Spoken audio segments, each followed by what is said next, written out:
జగన్మోహన్ రెడ్డికి ప్రజలు 5 ఏళ్లు అధికారం ఇస్తే రాష్ట్రాన్ని ఉద్ధరించింది ఏమీ లేదు, కానీ వైసీపీ నాయకులు కార్యకర్తలను మాత్రం ఆకురౌడిలా తయారు చేశాడు. వాళ్ళు అధికారంలో ఉన్నప్పుడు చేసిన అవినీతి అరాచకాలకు ప్రజలు వేగలేక 11 సీట్లు ఇచ్చినా ఇంకా వాళ్ళకి బుద్ధి రాకపోవటం ఆశ్చర్యం కలిగిస్తోంది. ఇంకా తామే అధికారంలో ఉన్నట్టుగా వాళ్ళు రెచ్చిపోతుంటారు. గత 9 నెలల్లో కూటమి పాలనలో వీళ్ళు బెదిరింపులు, హూంకారాలు చూసిన ప్రజలు షాక్ అవుతున్నారు.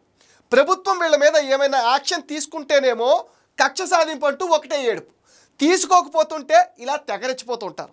గత 2 రోజుల్లో జరిగిన సంఘటనలు చూస్తే వాళ్ళ నోటి దురద బలుపు అర్థమవుతుంది. తోపుదుర్తి ప్రకాష్ రెడ్డి బ్రదర్స్ ఆకురౌడిలా ప్రవర్తిస్తారు. ప్రకాష్ రెడ్డి పోలీసుల మీద చేసిన జులం, రౌడీజం చూస్తే తోపుదుర్తికి బాగా బలుపు ఎక్కువైందేమో అనిపించక మాందు. ఈ ప్రవర్తనని ప్రభుత్వం తేలిగ్గా తీసుకోకూడదు. డ్యూటీలో ఉన్న పోలీసు మీద అంతగా దౌర్జన్యం చేస్తే ఎప్పటికే తీసుకెళ్లి లాకప్లో పడేయాలి. స్థానిక పోలీసులు కూడా వెంటనే తోపుదుర్తి మీద కేసు పెట్టాలి. అదే జిల్లాలో వైసీపీ కార్యకర్త ఆడెవడో రామ్ పుల్లయ్య అంట తాడిపత్రి అర్బన్ సీఐకి ఫోన్ చేసి అడ్డమైన బూతులు వాగాడంట. వాడి మీద యాక్షన్ తీసుకోవా? సీఐనే నీకు దమ్ముంటే అనంతపురం రా చూసుకుందాం అన్నాడంటే ఎంత ధైర్యం? లా అండ్ ఆర్డర్ విషయంలో ఇలాంటి అలగామంద విషయంలో కఠినంగా ఉండకపోతే వీళ్ళు ఇంకా రెచ్చిపోతారు. వాడెవడైనా సరే సెల్లో వేసి పోలీస్ ట్రీట్మెంట్ ఇస్తే కానీ వీళ్ళు తగ్గరు. టెక్కిలిలో దువ్వాడ కూడా అంతే. కరెంటు బిల్లు కట్టలేదని కరెంట్ కట్ చేస్తే కరెంట్ డిపార్ట్మెంట్ అతనికి ఫోన్ చేసేసి నేను ఎవరో తెలుసా, నీ అంత చూస్తా అంటూ ఫోన్లో బెదిరిస్తున్నాడంటే ఎంత కండకావరం.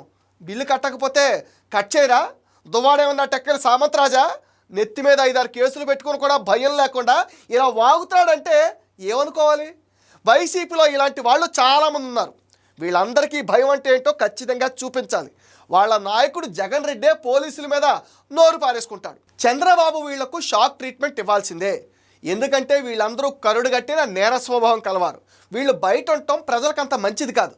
సో వెంటనే ఇలాంటి దుర్మార్గులందరినీ లాకప్లో పడేయాలి, పోలీస్ ట్రీట్మెంట్ ఇవ్వాల్సిందే.